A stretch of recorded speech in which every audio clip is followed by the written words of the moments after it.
Well, we're back with what we're used to here on Chicago Bears Now. That's talking about another loss. My name is Harrison Graham. You're watching our Bears Now postgame show for Week 6.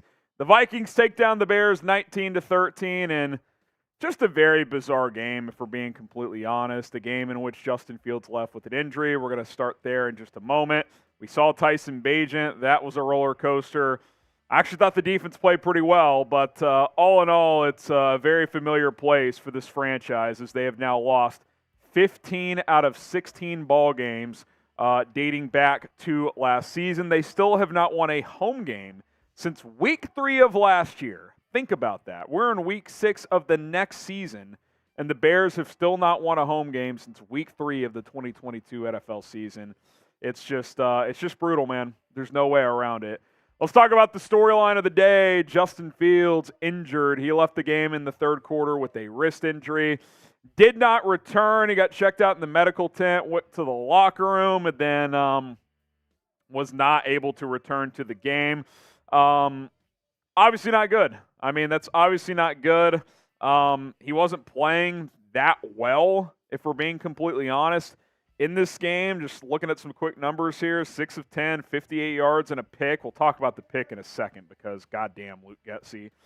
Did rush for 46 yards, so I thought he was running pretty well, but not a great showing from QB1 in this one. And to add injury to insult, he left with a wrist injury, which led to Tyson Bagent coming into the game. We'll talk about him in a second. You look at the numbers from Fields. Definitely a setback. Injury aside, he was coming off, I thought, the best two-game passing stretch of his career against Denver and Washington, in which he threw for over 600 yards and 8 touchdowns in that two-game stretch. And, we kind of saw what we've seen when he hasn't played well today. Hesitation throwing the football. I thought the offensive line really struggled, so that didn't help. But he definitely didn't play that well today. Justin Fields did. And I thought Luke Getsy did a really poor job of adjusting to the Vikings' blitz-heavy attack, which they blitzed 60% of the time. You knew they were going to do that, and you did not have a game plan to attack it. You ran a bunch of empty and long drops. I did not understand that. So you've got that going on. When you look at Tyson Bagent here as he stepped in, 10 of 14, 83 yards, but 2 bat-breaking turnovers. Holds onto the ball too long, gets strip-sacked in his first possession in the game. It gets recovered for a touchdown. And then just on the last drive, a drive after he led a touchdown drive where he rushed in for his first NFL touchdown on a tush-push, he just tries to go into hero mode. I mean, you're methodically moving down the field. Foreman's running well. Some quick passes are working, and he drops back and tries to throw a hero deep ball. It either slipped out of his hands or just didn't come out clean. It's literally 15 yards underthrown. DJ Moore can't even get back to the play to knock it away from the defender. It's like the DB called a fair catch and picked it off and ran it back for 30 yards. Bears couldn't get the football back. But, if you take that decision away, I thought he did some good things, but you just can't do that in that moment. You can't just say, hey, I'm going to predetermine throw this ball, which it seemed like he did, and that eliminated any chance of winning the game. But I thought there were some good things there. He made some quick decisions. Took a few drives to get settled in, but all in all, disappointing the way this game ended. Not that, I expected Tyson Bagent from 19-6 down to come back and win this game, but, you were rolling. You were playing well. They were running the football, and then to just throw up a hero ball like that was certainly a disappointment. Great Tyson Bagent today, A, B, C, D, or F. Let me know in the comments how you thought he played. I mean, he had 2 turnovers in a quarter and a half. Both were back-breaking. I mean, for a rookie undrafted free agent in his first start, C-, D+. I mean, I thought there was some good in there, but the last pick just can't happen. I mean, the strip sack is one thing. It's basically your first snaps in the NFL. Like, okay, that clock's just not going off yet. But all in all, the late pick, regardless if you're a rookie, a vet, whatever, you can't just throw one up, and you certainly can't throw it 20 yards short. Again, like something happened there where the ball didn't come out cleanly out of his hands. So that was disappointing. A, B, C, D, or F, let me know when it comes to Tyson Bagent. Today's show is sponsored by Factor. We'll get to more post-game analysis in a second, but Factor is America's #1 ready-to-eat meal kit, and it can help you fuel up with fast, chef-prepared, dietitian-approved, ready-to-eat meals delivered straight to your doorstep. If you're too busy to cook this fall but want to make sure you're eating well, Factor has you covered. They're going to save you that extra trip to the grocery store. They're going to save you the chopping, the prepping, the cleaning up by delivering meals straight to your doorstep. And if you're trying to eat healthy, their calorie-conscious options during this fall are very healthy for you. They have calories less than 550 calories per meal, I should say. Very high-quality meals delivered straight to your doorstep. And what's cool about Factor, all these meals, microwave or not, they take less than 2 minutes to prepare.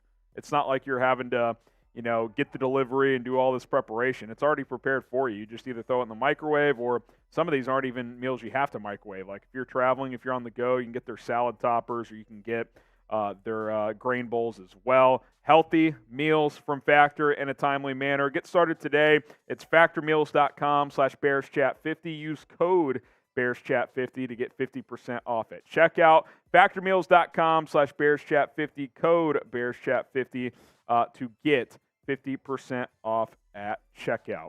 All right, I want to dive into the coaching here a little bit. And I want to, Harrison, I just want to add something here.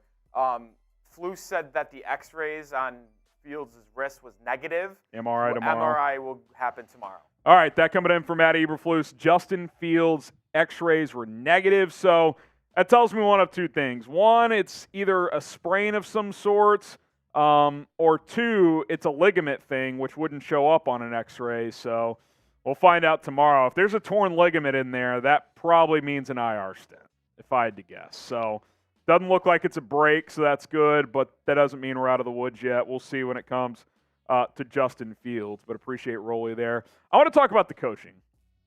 I mentioned one of the things a minute ago. I'll mention it again. The Vikings lead the NFL in blitz percentage, 60-61% coming in, because their secondary struggles. They have not played well this season, so Flores is just blitzing a bunch to try and rattle opposing quarterbacks. And I thought it was pretty effective today. I thought the O-line really struggled, and I thought Fields wasn't seeing the field as well today. Where's the adjustment from Luke Getsy? I mean, they ran a 7-step drop out of I formation with no play action at one point against a defense that was beating your O-line all day. That's just not understanding what's happening in the game. And then you get to the most critical juncture of the game. It's 6-6 late in the first half. Your defense finally gets a takeaway. After you got screwed out of the first one, TJ Edwards recovered a fumble, and they said he was out of bounds. That was bullshit. That should not have been overturned. But that aside, you get a interception from a pair of linebackers. TJ Edwards on the pressure, Edmonds on the interception. Feels fitting with the first home game with Dick Butkus after he passed away. Felt fitting at that moment. And you're driving. It's 3rd and a yard and a half inside the Vikings 30. And you just overthought it, Luke Getsy. You're getting pressured a lot in passing situations, especially on developing routes. They ran a stop and go with DJ Moore, and by the time Fields throws it, he gets hit and it's picked off because the ball flutters. Sometimes the easy scenario is the one you should choose. Hey, 3rd and 1, hand the ball off to Deontay Foreman. I can live with him getting stuff there. What I can't live with is a non-play action go ball to the end zone that results in an interception because you can't block today. Like, the entire first half, Fields was under duress. Why are you calling that play? Like, if good play callers have a feel for the game and they're creative and know when to call the correct plays. Getsy at times has good play design, but it just seems like too often he doesn't have a good feel for the game at hand. You know you're not protecting well. Why are you calling a slow developed route on 3rd and short? In general, on 2nd and 3rd and 1, I actually like taking shots downfield because you can come back on 3rd and 4th down and run the football. But not in this situation. You have not protected all day. That's got to be a handoff or a QB run 10 times out of 10. Like, that's lacking feel for the game at hand. And that's on your coordinator. That is on Luke Getsy. And I'll add on top of that, at that point, it's not like Fields was cooking. It's not like he was rolling. Just run the football, man. Like, the simplest solution sometimes is the correct one. And I thought he overthought it, man. And that was costly because instead of at minimum being up 9-6 at halftime, potentially 13-6 if you get a first down and start to chew that clock inside the 2-minute warning, which is when that play happened, first play out of the 2-minute warning. Guess what happens? The Vikings drive down and score a touchdown, make it 12-6 at the half. They missed the extra point, but they got a touchdown on you. That's at least a 9, if not a 13-point swing. In a game like this where it was nip and tuck, it was physical defense, classic NFC North, that's the game. You lost by 6 on a 9 to 13-point swing at the end of the first half. It's the little things. The defense played well. You held Kirk Cousins to a $181. You got the nice takeaway, and you couldn't cash in on it. By the way, Vikings, 13 points off turnovers. Other than that, you held them to 6 points. Can't blame it on the defense today. Defense did more than enough. If you told me coming into this game, regardless of Fields exiting with an injury or not, if you held Minnesota to 19 points, I'd be like, okay, you're going to win. You're going to win this game. Nope. Can't do it. Offense struggles. Getsy can't adjust. Just bad football, man. Really bad football. And then, look, I don't want to harp on the kid because he's a rookie backup. Your rookie backup tries to go hero ball with 3 minutes left or whatever it was. Dude, just run the offense. You don't have to launch it to DJ Moore. Ball's fluttered, it gets picked off. It's just bad football, man. And that's really what keeps coming back to me is this team is just a dumb football team. When we see good stuff, it's not sustained. It's not sustained over an extended period of time. Yes, you're going to have bad games in the NFL. You're going to have bad sequences throughout games. The Bears very rarely have good football for an extended stretch. They really don't for an extended stretch. They played good last week, but even then, that game got dicey in the second half. Denver, you blow a 21-point lead in the final 20 minutes of that game. And then today, you just shoot yourself in the foot over and over and over again. It's just bad football, and that's why they're 1-5. That's why they've lost 15 of 16. That's why you might have to draft a new quarterback, and you might have to hire a new coaching staff, because under this regime, Matt Eberflus is now 3-14 last year, 1-5 this year. He's 4-19. You are what your record says you are. And I feel a little for the Flus because the defense played good today, but you're the head coach, man. It's the whole thing. It's the whole thing. It's tough, man. It's tough. I mean, the opportunity was there, and you couldn't knock that door down, and now you're 1-5, and playoffs are all but shot. You don't know how long your quarterback's out. Eddie Jackson left with an injury again. Nate Davis left with an injury again. Neither of them returned. You're in a tough place, man. And with the trade deadline lurking in a couple weeks, I would not be shocked if some pieces got traded out.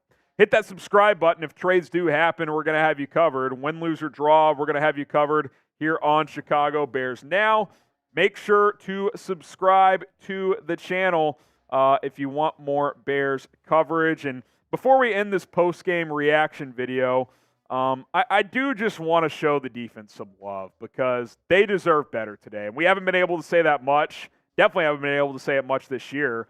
But the defense did its job. You think about what they get. They held Minnesota to 2 long field goals early in the first half, 50-plus yarders, which Greg Joseph made. Kudos to him. That's 6 points.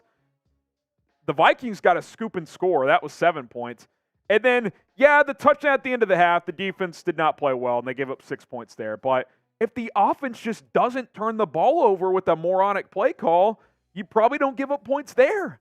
I mean, you could make a strong argument that the defense really held Minnesota to 6 points. Now, the drive at the end of the half counts. Look, the offense put you in a bad spot, but you still got to go out there and perform, and you could not stop them. I get it. But, again, if you just hand that ball off and get the first down, you're probably not giving Kirk Cousins the ball back in the first half. So, just disappointing. The defense deserved better. I thought T.J. Edwards got screwed on that fumble recovery. It was called a recovery on the field, and they overturned it. I don't know what they saw to make that judgment, but I firmly disagree with it. Sucks for the defense, man. They finally put together a pretty solid game, and doesn't even matter because the offense shit the bed. And that's kind of the theme of the Flus era. If the offense plays well, the defense doesn't. If the defense plays well, the offense doesn't. Not a good football team. Bear down. Bears fall to 1-5 on the season.